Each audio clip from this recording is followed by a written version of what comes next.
Hi, Keith here with another video looking at how to use PAST to explore ecological and environmental data and any other data sets that are similar.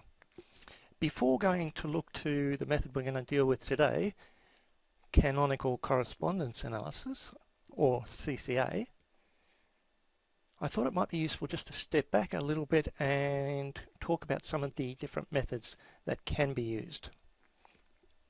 So first of all, we can focus on either the abiotic or the biotic variables on their own. So I'm here working with my usual simulated environment and simulated data, where I have 3 oil platforms which are potentially polluting the marine benthic environment here of the seafloor, with oil being carried southwards by the predominant current. And so I'll sample here and here, the west and the east platforms close to them, and then go way down the bottom of the map and sample here, west and east. This particular simulated environment ranges from 25 meters deep here, the top in the northernmost extent, to about 75 meters at the southernmost extent. So sampling near the platforms and down at the bottom of the map also involves sampling a depth gradient. And the simulation gives me 4 environmental variables: depth, sediment particle size, nutrient concentration, and hydrocarbon concentration. And then it gives me the abundance of the taxa that are present at that particular locations, a range of crustaceans, mollusks, and worms. Obviously, I've simplified the situation. Now first, I said we can look at the abiotic or the biotic. So if we're looking at the abiotic or environmental and just focusing on looking at patterns in those samples and among those sites, the accepted method is PCA, Principal Component Analysis, which implicitly, I should say, uses Euclidean distance as the distance measure. And taking information from Legendre and Legendre in their book Numerical Ecology, it's best used or most appropriate for quantitative data with linear relationships, and be wary of double zeros. That problem with zero is unlikely to happen with these sorts of environmental variables. For the biotic or the biological, typically the method of choice these days is often non-metric multidimensional scaling, NMDS. One reason being it can use any distance measure, and because it's based on a matrix of ranks of distances, it's fairly forgiving of any problems with the data. Principal coordinates analysis can be used in a similar way, but it actually uses the real distances rather than the ranks. So it needs to be a little bit more careful with the selection of data. It's also called metric scaling or classical scaling, and Legendre say quantitative, semi-quantitative, qualitative, or mixed. And one advantage of it over PCA is it can be used with mixed data sets. Then the last one on my list here is correspondence analysis, which implicitly uses chi-squared distance. And the recommendation here is non-negative, dimensionally homogeneous, quantitative or binary data, species abundance or presence absence data. So it is well suited to the kind of biological data I've got here. Now, with any of these methods, NMDS, Principal Coordinates, or correspondence analysis, the way in which we try and relate the biological to the environmental is indirectly. In other words, if I do an NMDS, and I've done that for the data set I'm going to use today, and I've done this in PAST. I'll put on the plot here with the vectors for the environmental variables and the labels for the samples. Now the thing to realise here, and with those other methods I've talked about so far, the positions of the points, or the positions of the samples, is determined entirely by the abundance of the species. So the environmental variables have no influence whatsoever on this ordination. It's an indirect analysis because we subsequently plot on correlations between the environmental variables and the coordinate axes. So that's how we get the vectors on there.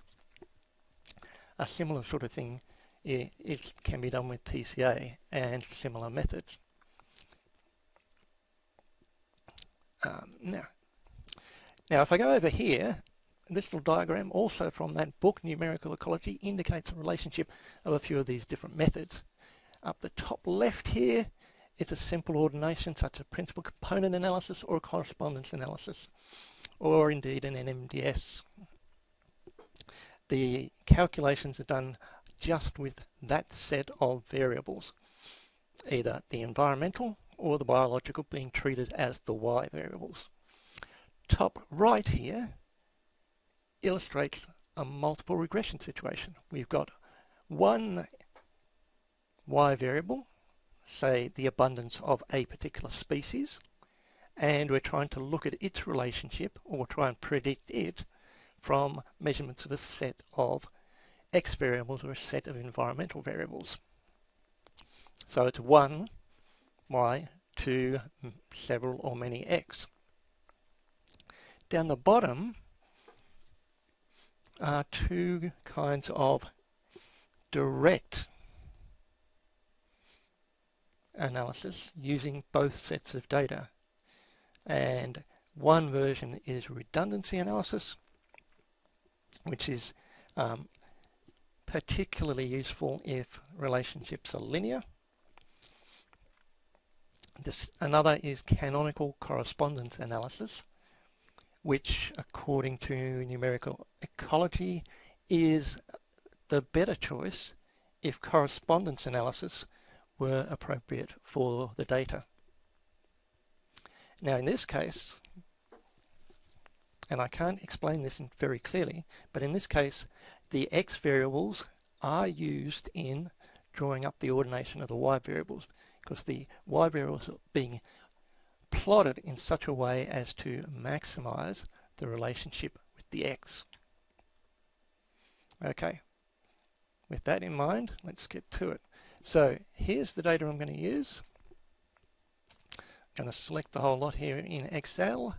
As always, I prefer to store data and manipulate data in Excel. Copy. Here's PAST. I've got edit mode, edit labels. I can go paste. Now, unlike in some of the other videos, I've transformed the depth here so that they are positive numbers instead of negative. They come out of the model as negatives, but it's easier to interpret results if they're positives. First thing I'll do is to use this group variable here to use the numbers to add colours and symbols to the four groups so that we can easily identify them in plots.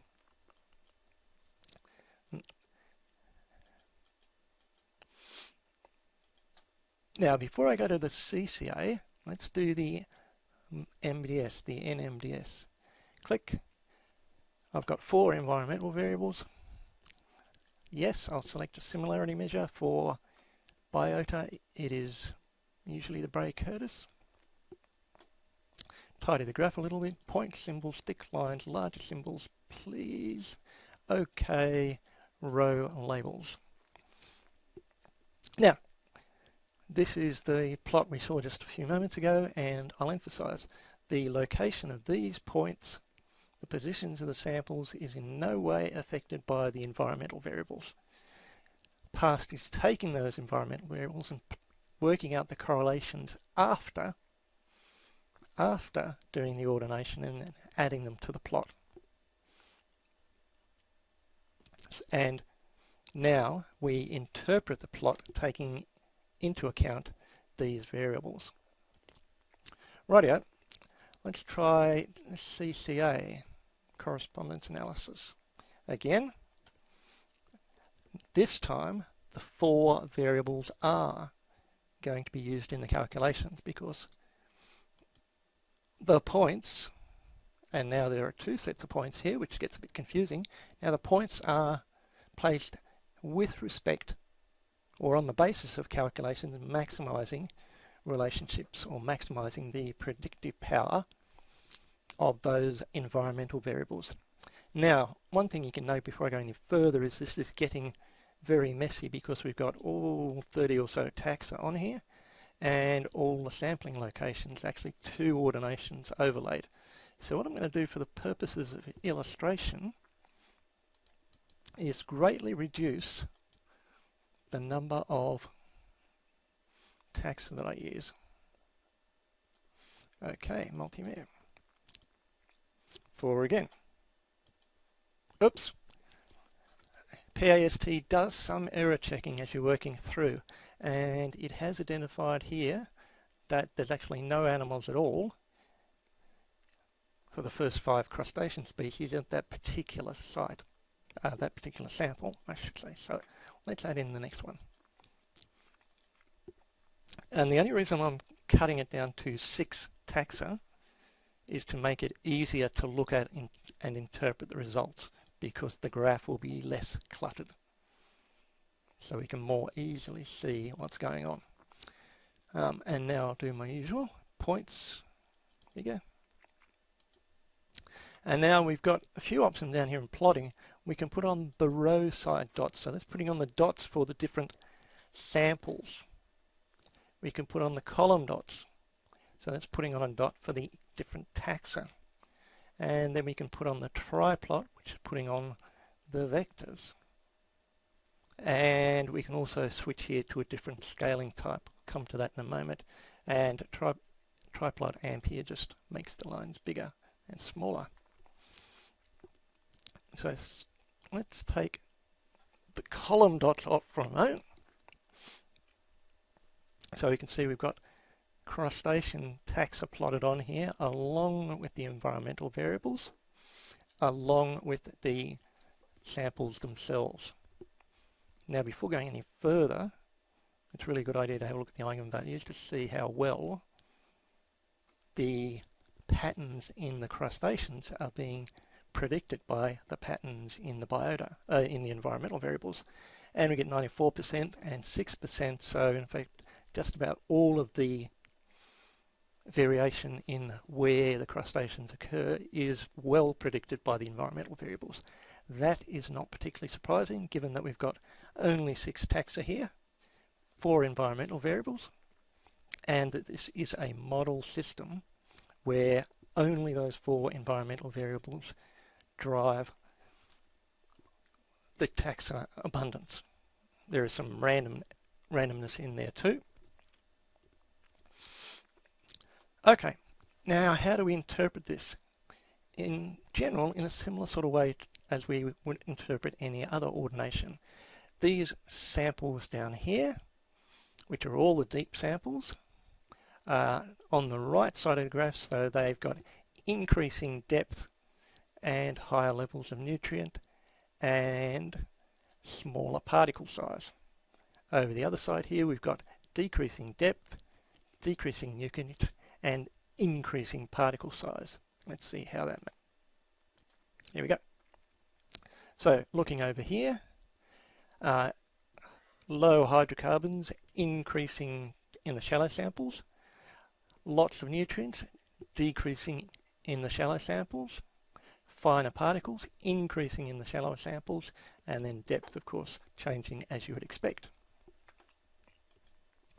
Back to the graph.